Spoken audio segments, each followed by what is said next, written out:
You're tuning into the X Factor of Safety. I'm your host, Pedro Maciel. Here at the X Factor of Safety, we like to discuss industry topics, both safety and not safety. We dive into daily lives of safety pros and various industry leaders, digging deep and finding out what their X Factor is.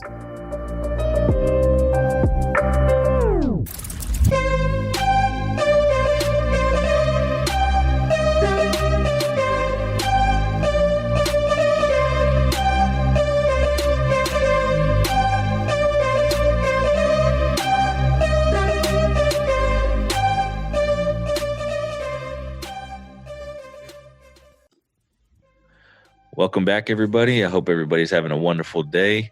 I have the one, the only Mr. Brandon Barlow. I know a lot of us EHS professionals, safety pros, have seen him on our LinkedIn feeds. He's the one that has the EHS moments. So I'm going to go ahead and stop talking and let Brandon introduce himself. Hey, how you guys doing today? Like I said, like Pedro said, I'm Brandon Barlow. I work for a environmental tech company called Encamp. So I kind of got there in a roundabout way. Our CEO and co-founder, Luke Jacobs, he worked with me at this consulting firm. And when you meet somebody who they have it. So I met him. He's a young kid. He was like 23 at the time.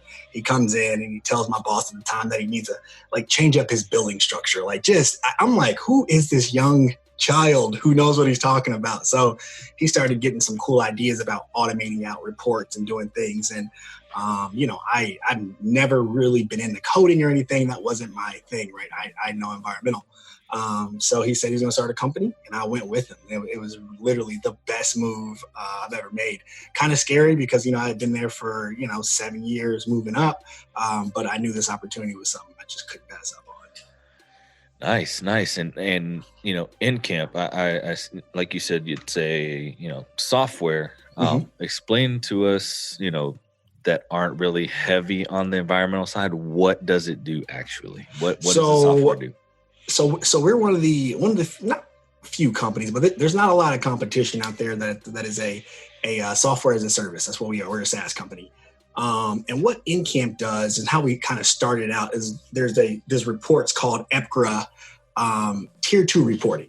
Mm-hmm. So Luke had found a system where we can automate that report out for our customers, meaning all they need to do is to come into Encamp and so we're pulling in what you reported last year automatically. They go into Encamp, they tweak that data a little bit, and then we automate out the submission end. But one of the things that's hard about Tier 2 reporting, especially if you have a lot of sites in a lot of states, what happens is every state has a different portal, different login, different way of doing things. So they have to remember all these different steps. And sometimes even down to the county level, they'll have different reporting threshold. It makes things hard. So we made it very easy for our customers. And today was actually a huge day for Encamp. We had a relaunch of our full platform system, which means that we do a compliance calendar with some task tracking. And what's really cool about a compliance calendar is that we pull in what you've reported in the past. So sometimes we're able to tell our customers things they didn't even know about their facilities, which is really nice. And then it's just a cool task management system and just designed to get your team on the same page. Nice. It seems very streamlined and obviously beneficial. I used to work for a steel fabrication company, so I know about the Tier 2 reporting and, the TIR data and everything that goes into that. And it's, like you said, it's a headache because, for some people and companies, because you have so many username login information and, to streamline that and put it all, in one good package, and then it kind of saves resources and man hours for other things. Oh yeah, there's always other things too. Yeah. So what got you in the environmental? It's a great question. I started off in high school, always been a decent student. I just really didn't know exactly what I wanted to do. So when I was a junior, I took an environmental science course. It was just kind of an elective course. I was like, let me give this a try. And I absolutely loved it. So I was like, all right, I'm heading to Purdue. And I think this is what I want to do. So I had aspirations of working at Dow AgroScience. Like that was what I wanted to do. So that's what really got me into environmental. Then I really started getting into the issues as I, entered into the space. So that's kind of how that happened. Nice. So you went to Purdue, huh? I did. Nice. Good college. Yeah. Basketball team, pretty good. Football team, pretty good. Yeah. I wish we would do better, of course, but I'm diehard Purdue through and through. Everybody who knows me, I'm a huge sports fan, and Purdue's number one. That's for me. Yeah. And speaking of sports, I hear, I just seen your latest EHS moment, and you're a sneakerhead too. I liked the content around the sneaker and the Nike sneaker. Explain to us a little bit about how you came up with that actual EHS moment. So I really wanted to bring, I'm trying to bring kind of a different spin and a different flavor, and kind of talk about topics that people usually kind of miss over, right? Sneakerheads may or may not know about this release, but a lot of people outside of that in the industry may not have any idea kind of what's going on with Nike and Adidas, but they might. So I wanted to kind of bring that to the forefront, because it's one of the things, like you said, sneakerhead. I was going to do it for my closet, but I couldn't get the sneakers. I couldn't get sneakers on the sneaker app. I didn't make it. So, like I really wanted to come with something a little different that I'm going to try to kind of keep that series going throughout the month. So shoes that are going to be releasing, and they're talking about sustainability and lowering your carbon footprint. I really kind of want to get in front of that.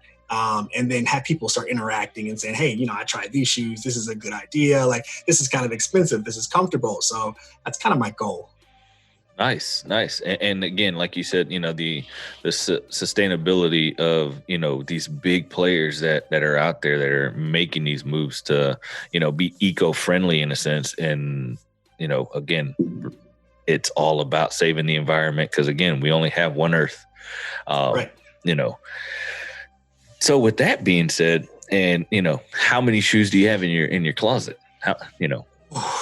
So this is just after I downsized. I think it was like 65. So nothing crazy. I know that sounds going to sound really crazy to some people, but to me, I'm like, look, this is modest. I'm taking it back a little bit, but I'm one of those people who I'll put away a shoe, not even meaning to put it away, but just kind of fall out of rotation, and I'll pick it up 3 years later and be like, ooh, forgot about these. I love it. So that's kind of the way I function. No, I totally agree. I love sneakers. I got my daughter, my oldest, hooked. And she, she's a big sneakerhead. Air Force Ones in all colors, and all the new Jordans in all colors, and all the series. She's begging me for the Space Jams, and I'm like, wait till they come out again. Wait till they come out again. I'm one of those.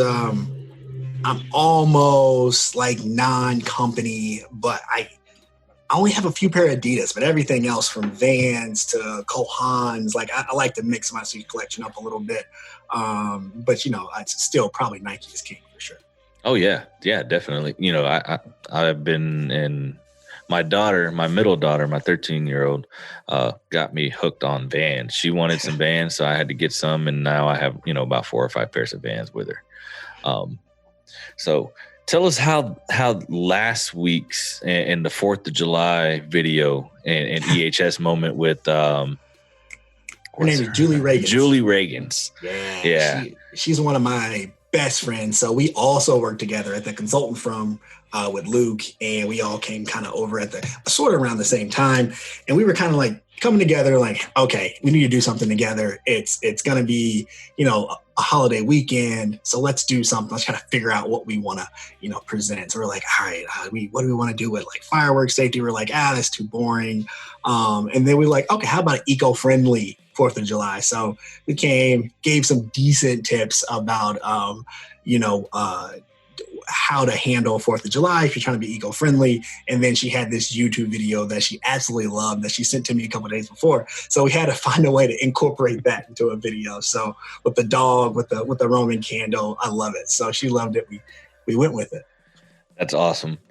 Yeah. And, by the way, that video has a whole bunch of views, but I've used that video around the 4th of July in my safety meetings sometimes, and just, hey, keep your dogs on, on a leash to make sure they're not, in harm's way.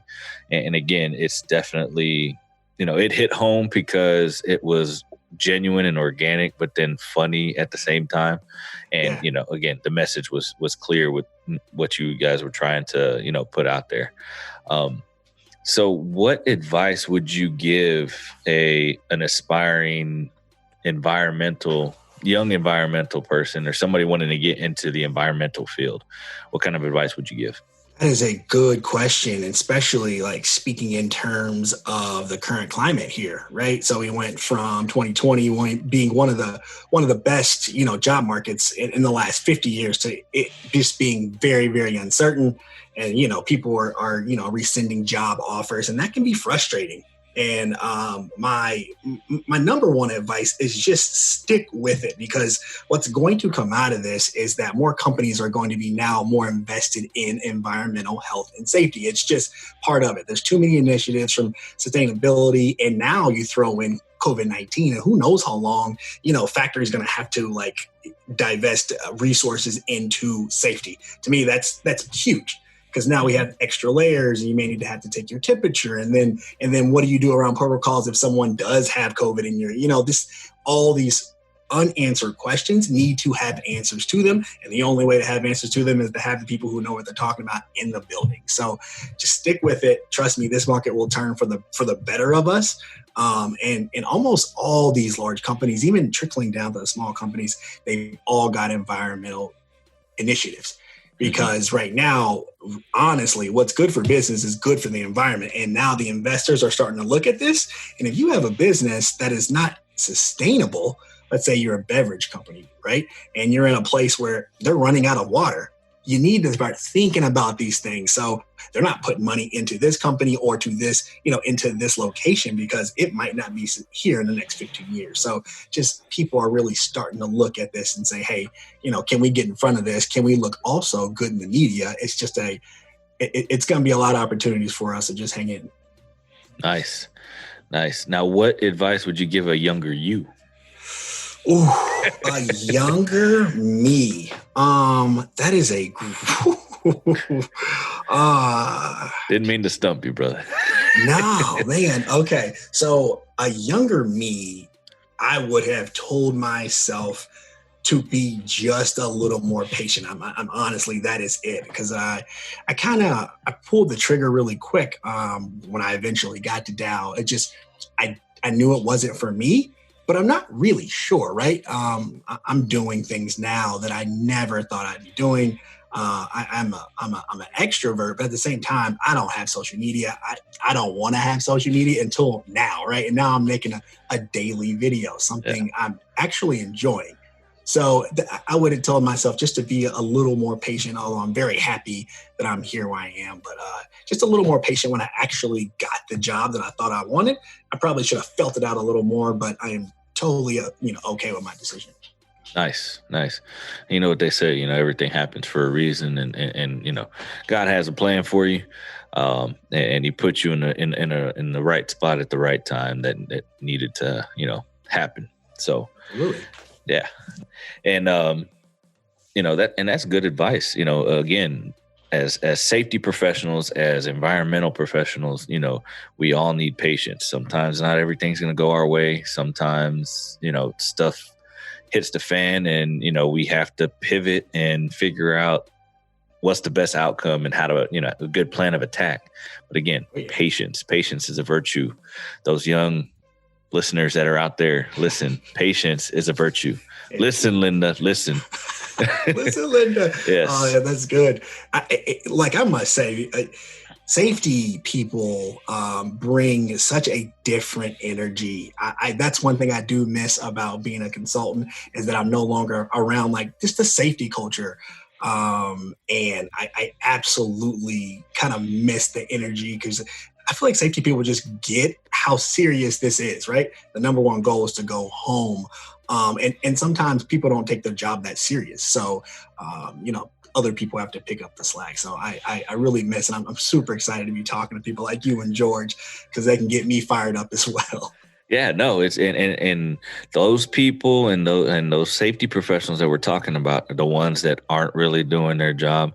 You need to get out of the profession, so that way the ones that are passionate and really do care can step in and step up and again make a change, because that's really what we're trying to do, is make a change in the world, make safety better, make the environment better, and all around, and not just from a safety standpoint and personnel standpoint, but from a culture standpoint, from a company standpoint, all of these things intertwine, and we just need you to move, step out of the way if you're not going to really be passionate, and let us ones that are, get in there and do what we need to do.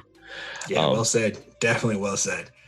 Yeah, and I don't have a problem calling out people, just because I used to be one of those guys, that kind of cut corners and made mistakes prior to getting into safety. So I know what it's like when you do happen to get hurt or involved in an incident, and then you have to hide it because you don't want to get in trouble. And then, your safety guy comes and, oh, why did you, or they ask, why did you spill that? Now we have to do a report and clean up and mediation and all this. And I'm like, oh, crap. And then I end up turning into that guy for about the first year. And then I got a mentor and said, he slapped me around a little bit and said, hey, that's not how we do things. This is how you're going to get better. And, I thank him for that all the time. Yeah.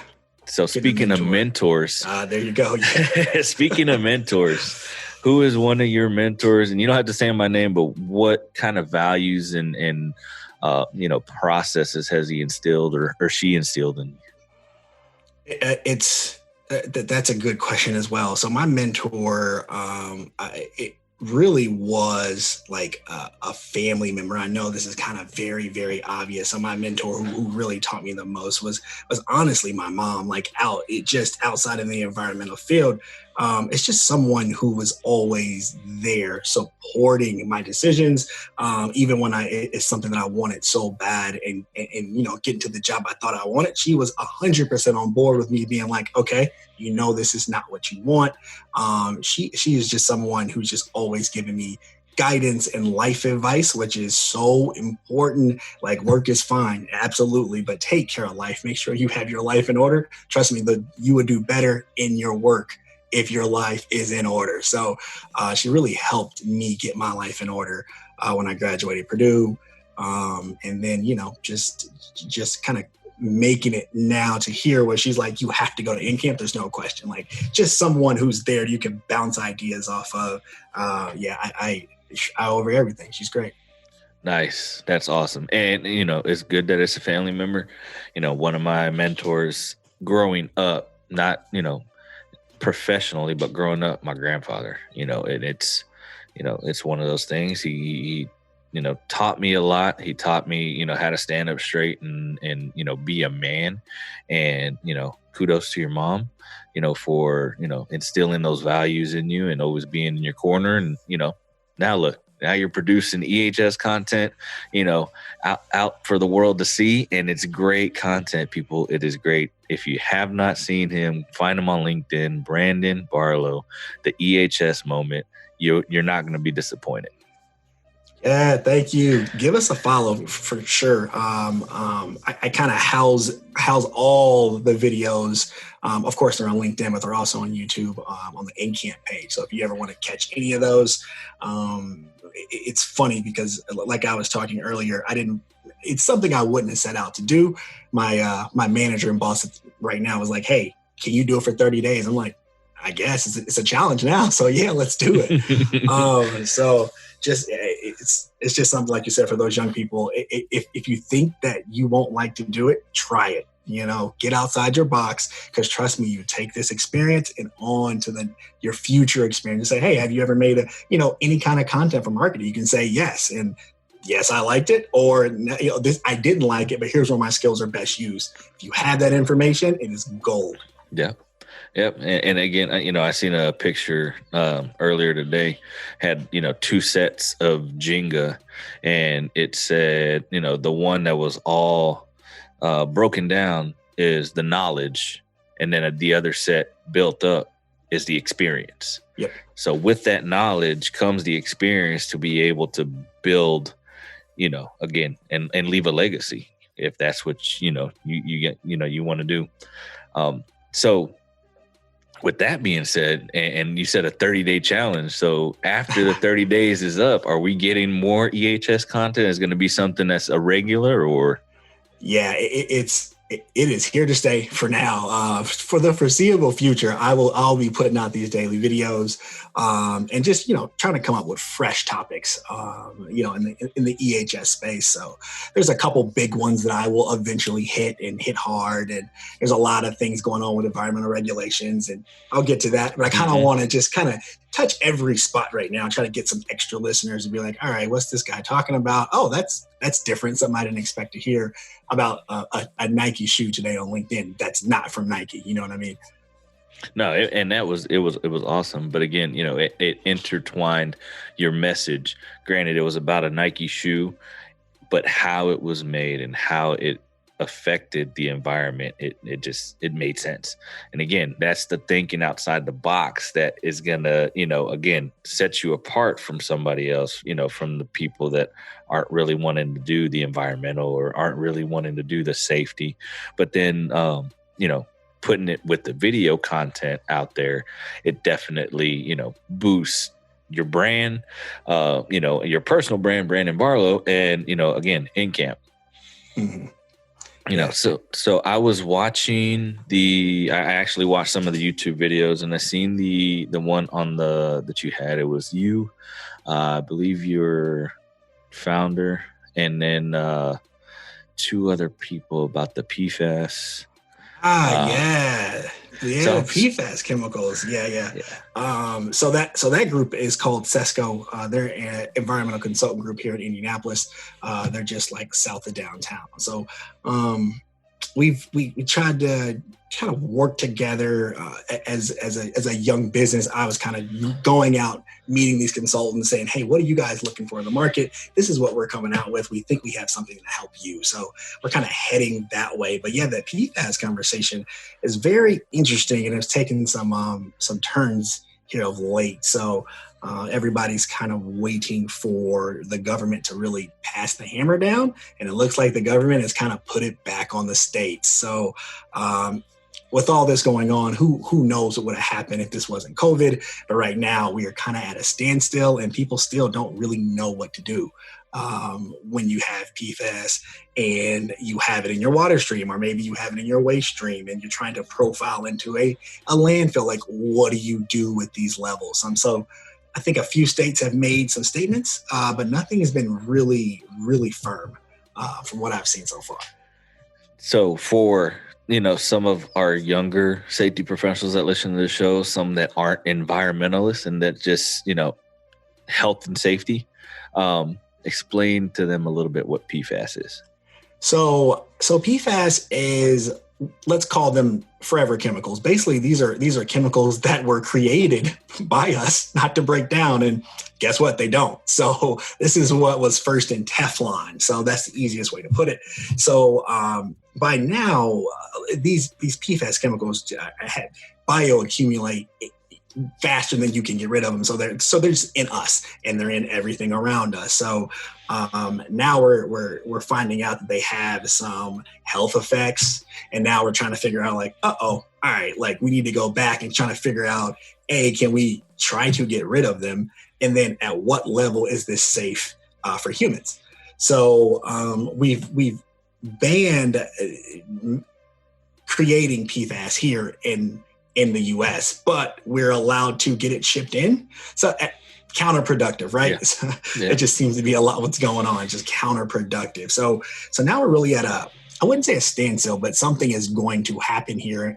And what's so big for businesses is that if you guys have ever dealt in the realm of waste at all, in environmental waste, you just know that the difference between non-hazardous waste and hazardous waste, your price doubles, triples, depending on what you have. So this is just really, really big for companies right now. And I think maybe this is why EPA is maybe kind of kind of hushed for right now, because knowing that companies are already struggling, and to have maybe some extra cost to do with waste might not be such a good thing. But I'm not for sure. That's just speculation. But that's where this big issue of PFAS it's really becoming a hot topic, as in the last like 5 years. Yeah, definitely. No, and see, this is why I have people on the show that are a little more knowledgeable than I am. I would have never known that. And, I've dealt with hazardous waste, and again, you always learn something new each day. Absolutely. So what has been one of your biggest obstacles being on the environmental side and being, in the positions that you've had? Man, this all comes full circle now. I would say one of the biggest obstacles for me is just working in the environment, and not the earth, the environment, but working in environments where not a lot of people look like you, to be honest with you, right? So like at my consultant firm, inside of my office, I was one of three. At Dow, it was a few and far in between, all the way going back to Purdue. I mean, when there was days that before I got home, I wouldn't see anybody who looked like me. So it's just been an adjustment period, right? It's just something that's been an obstacle in my life, because sometimes it can be hard to connect. But one of the things I can do is connect, right? So, but it's still just a tad bit different. And my hope is, like, I would like to, maybe when I get done with Encamp, take not a break, but kind of shift my energy and kind of like, hey, this is a field that we can thrive in, right? You look at yourself, you look at George. I mean, there's opportunities out here, ample of them. I mean, people, these are respectable careers that you can make a real living from.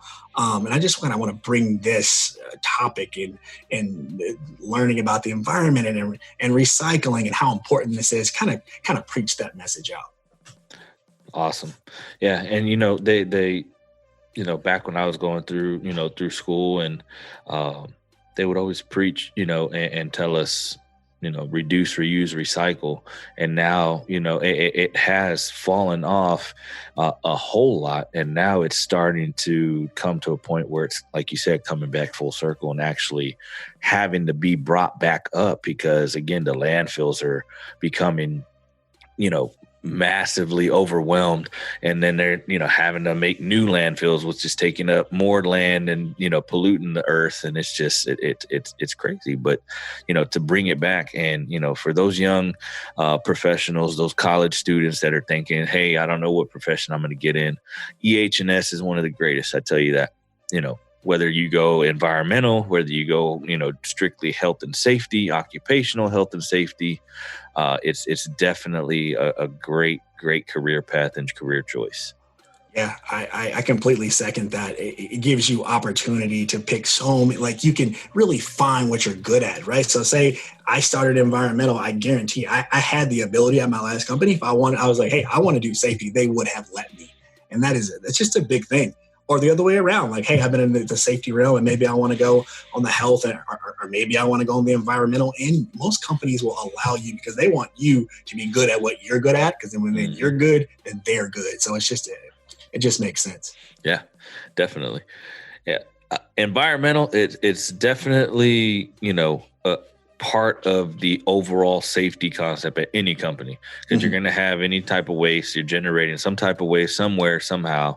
And then, obviously, depending on what kind of environment you're in or what kind of production you're doing, there's always stormwater runoff that you have to worry about. There's always, a spill, control plan that has to be in place to not pollute the watershed. So I think learning the environmental side is one of the things that I would tell young safety professionals coming in. If they're just, they're new to safety, yes, they have their OSHA 10, their OSHA 30s, learn the environmental side, learn some of those, programs and how to implement them, so that way you can be well-rounded.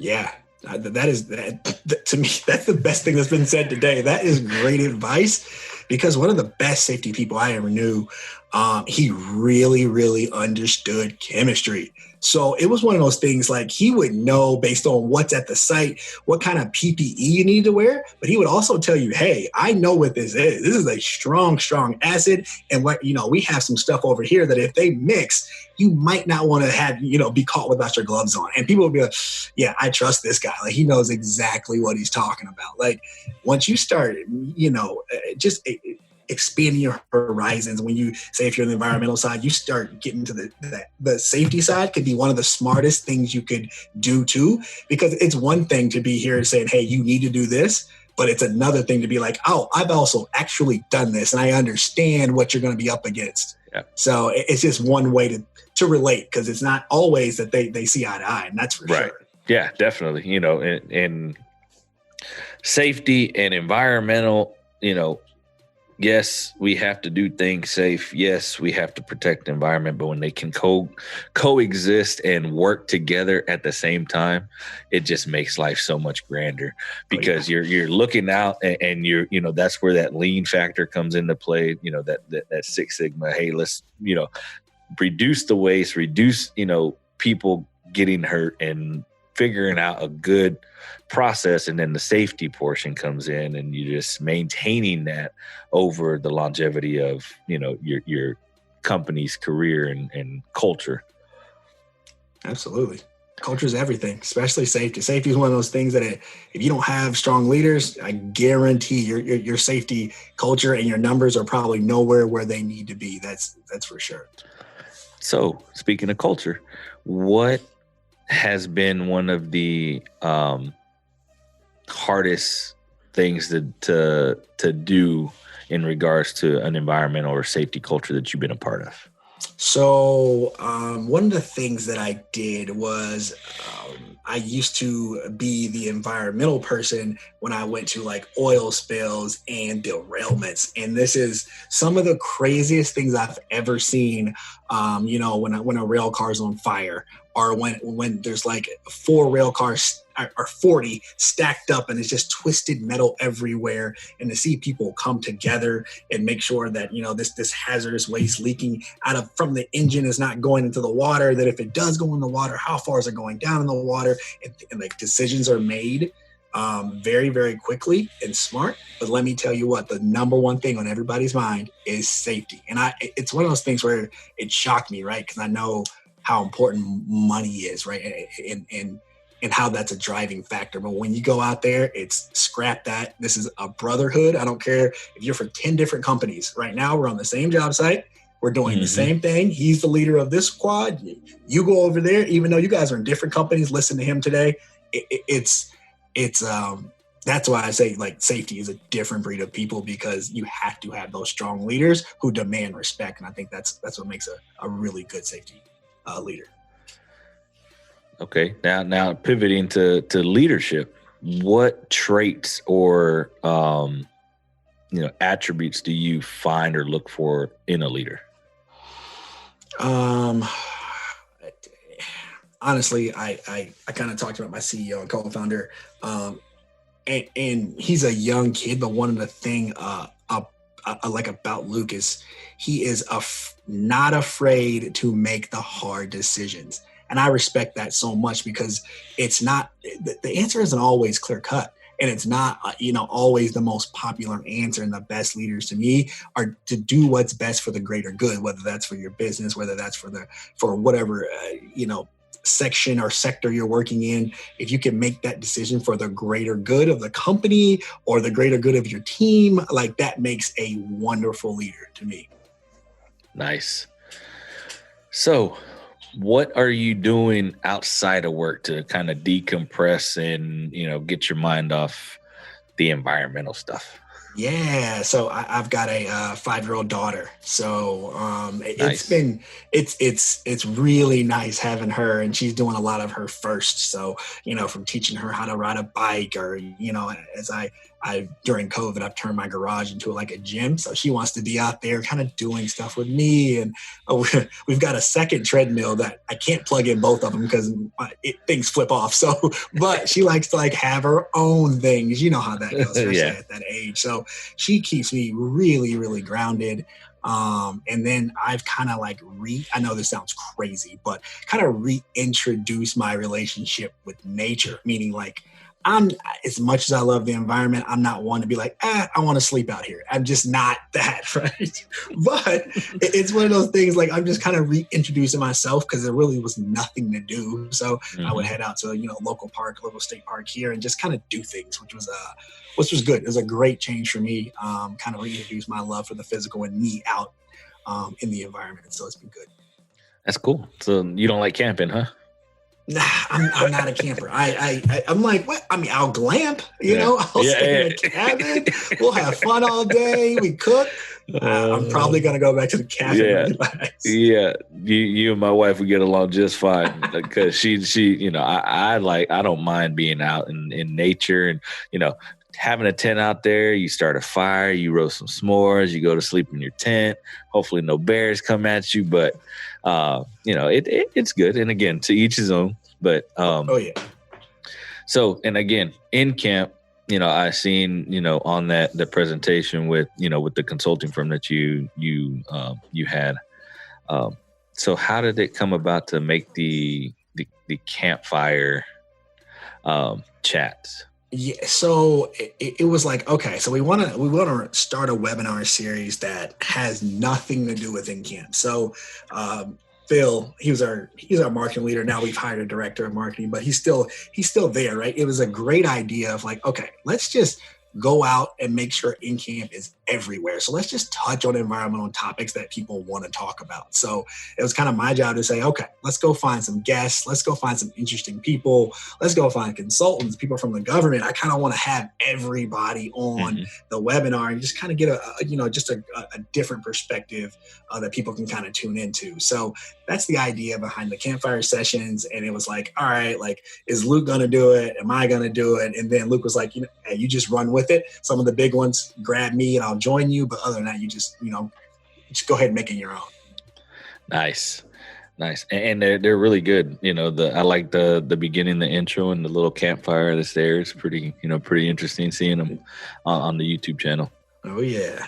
Good. Man. I appreciate that, man. Yeah, no, definitely. I definitely like the content. Again, it's organic, it's genuine, and that's what people need. You go to, and granted, don't get me wrong, Gary Vaynerchuk's content is great. Yep. It's tailored to his persona. But again, you get a lot of it through the LinkedIn, through the Facebook, through the Twitter, through the Instagram. And that's all you see is Gary Vaynerchuk. I'm like, come on, give Gary a break. Let me. So then, I'm flipping through LinkedIn and then here comes Brandon Barlow. I'm like, okay, man, cool. Here comes George Nelson. Bam, look at this. I get all this good content and, being able to have you guys on the show and, talk to you face to face and, let our listeners get a little insight in what you do and how you do it. It's great. Absolutely. Yeah. This is, I love this podcast format. How like, it's just, I like how informal it is. It feels very much like just an easy breezy conversation. Like we've been knowing each other for a long time. So I really appreciate what you're doing. This is a great podcast. Appreciate it. Yeah, I try, and that's the one thing when I first started podcasting, and for those that the listeners that don't know, I started last year, 2019 in June. The podcast was called something else. It was called the Safety Guy Rundown. I did the first 3, what we're gonna call legacy episodes, the very first 3, and they were okay. I was doing them while I was on the way to a job site, and after that, I just stopped. It didn't feel right. It didn't feel like it was me. Then January came around. I was like, you know what? I'm going to rebrand it. I'm going to say, make it my goal to make it work. Yeah. So then I had, put it the X Factor safety. And now, going on 32, 33 episodes. So nice. Yeah. So yeah, I mean, it's if you're thinking about getting a podcast, if you're thinking about starting one, it's really easy. If you can do Zoom, you can have a podcast. Absolutely. If you can do Zoom, you can do anything, really. You can do a webinar series. Yeah. It's all been virtual. So just invite people. Hopefully you have some good friends and you can catch some steam that way. Yeah, exactly. And the good thing about podcasts is you can edit what you want to take out, what you want people to listen to. It could be, a podcast with 10-minute clips. Yep. And that, you can have a conversation for, a good hour and a half. And guess what? You have a whole bunch of content you can put out. That's so true. Yeah, that PFAS conversation originally started as like an hour and a half conversation in 2 sessions. Yeah. So yeah, we pared it down to make it work. Yeah, no, it was that was good content. So we're gonna go ahead and play a little game. Ooh, yeah, let's do it. Yeah, I like something a little new. I'm waiting for my podcast decks to come in because they have more questions. So what are the top 3 apps in your phone right now that you're using? So the top, it's this app called Ship. It tracks all your shipments from your email. So it kind of grabs all your tracking numbers. It is amazing. Love that. Let's see. What am I really using? Obviously, I'm using my Spotify. I have to have that right now. And Netflix. Those are my 3 top apps right now. Nice. And now, speaking of Spotify, what are the top 3 songs or genres that you have in your playlist? So I'm going old school R&B. That's probably number 3 for me. 2, I'm probably going. I don't even know what. I'm a Drake fan. But I don't even know what to call that because it's not like that. He's 22, you know what I mean? Mm-hmm. But it's not old school.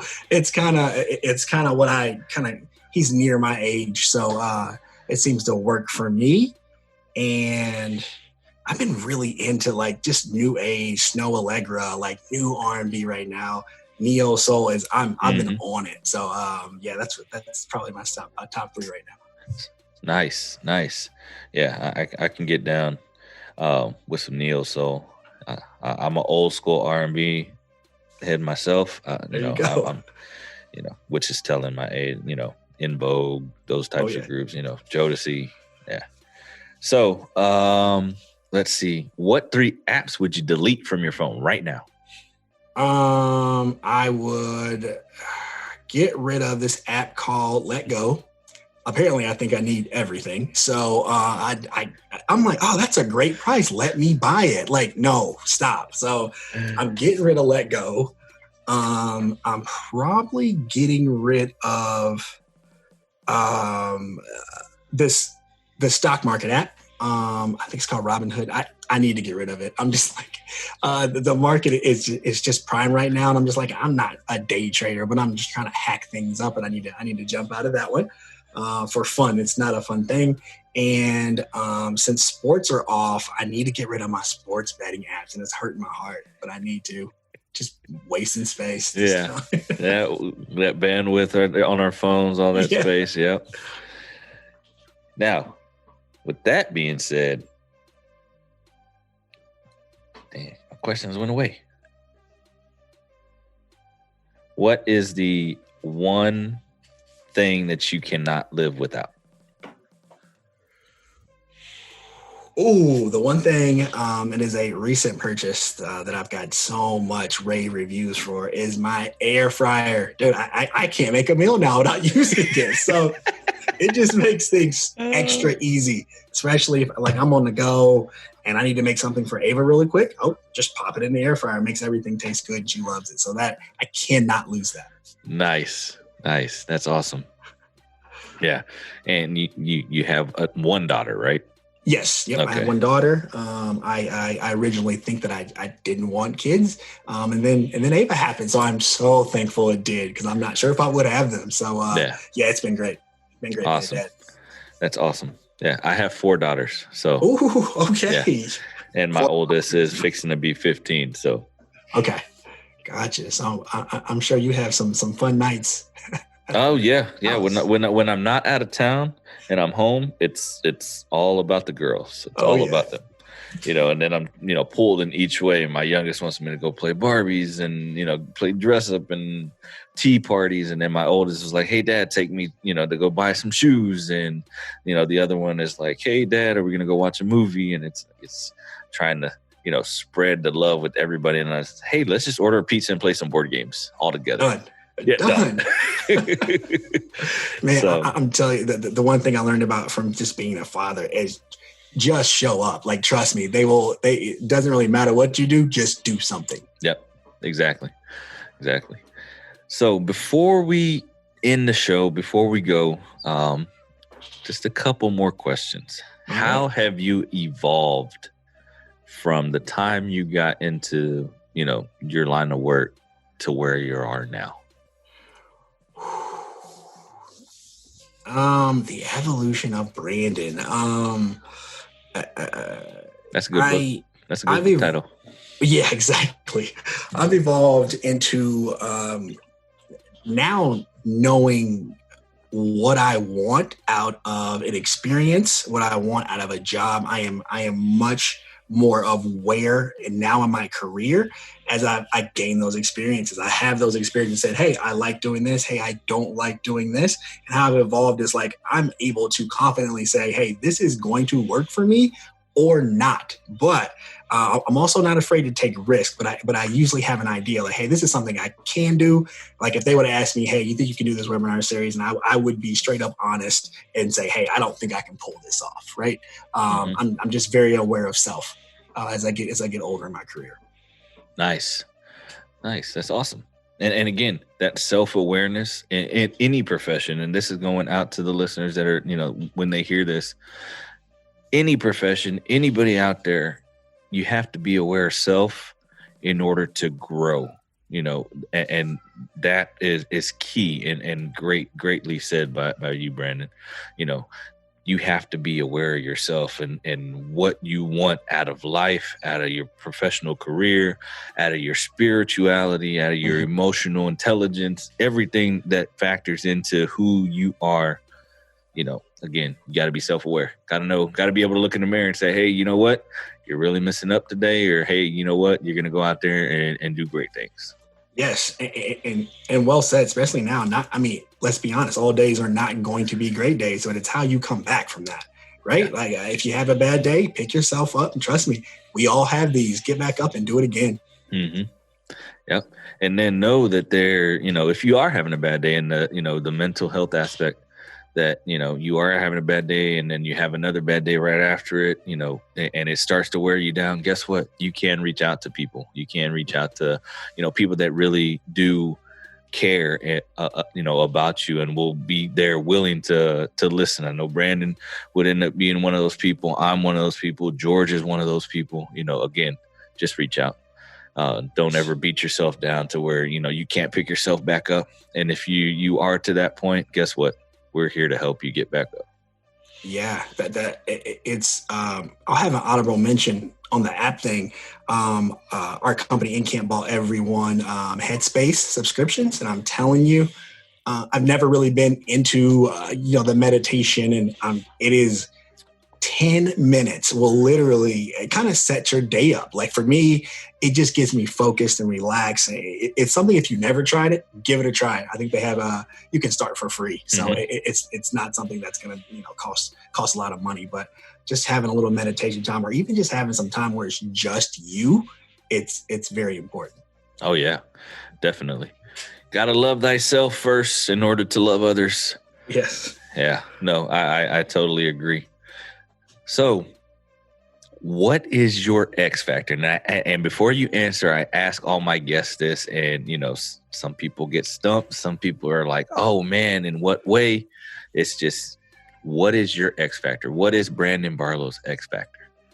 My X factor is absolutely versatility. Being versatile has allowed me to, start at this company, start up as a person who makes 80 calls a day to doing solutions engineering, meaning that I'll take you through a demo, which I did today, and also going out and say, hey, I'm also going to make a video today. Like my X factor is being versatile and connecting with people. That is absolutely my biggest strength.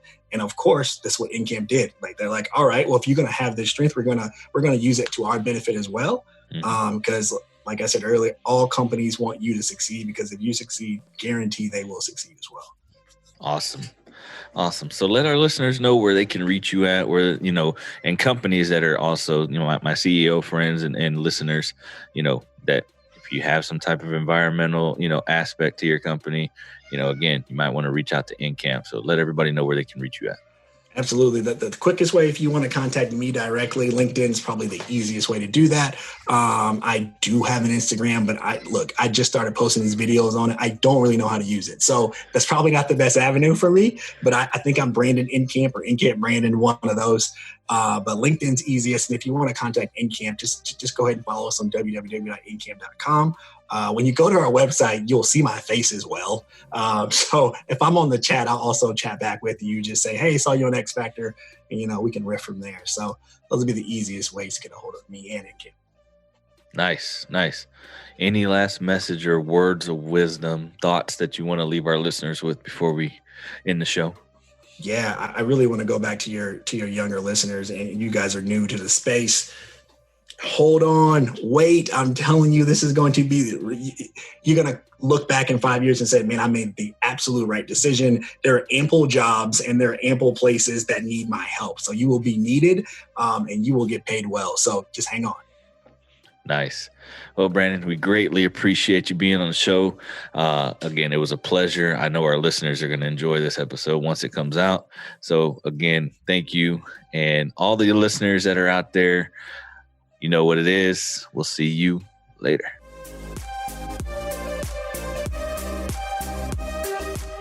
Well, we're at the end of our show. We want to thank you for lending us yours for just a little bit. We hope you were able to get a bit of value out of this episode. We would love to hear from you, so go check us out on the website, thexfactorofsafety.com. Send us an email at xfactororsafety@gmail.com. You can even give us a call or send us a text message over to our X Factor hotline at 434-381-0723. If you have thoughts or ideas for the show or would like to be featured on the show, reach out and we'll make it happen. So before I go, ask yourself one question. What is your X Factor? Until next time.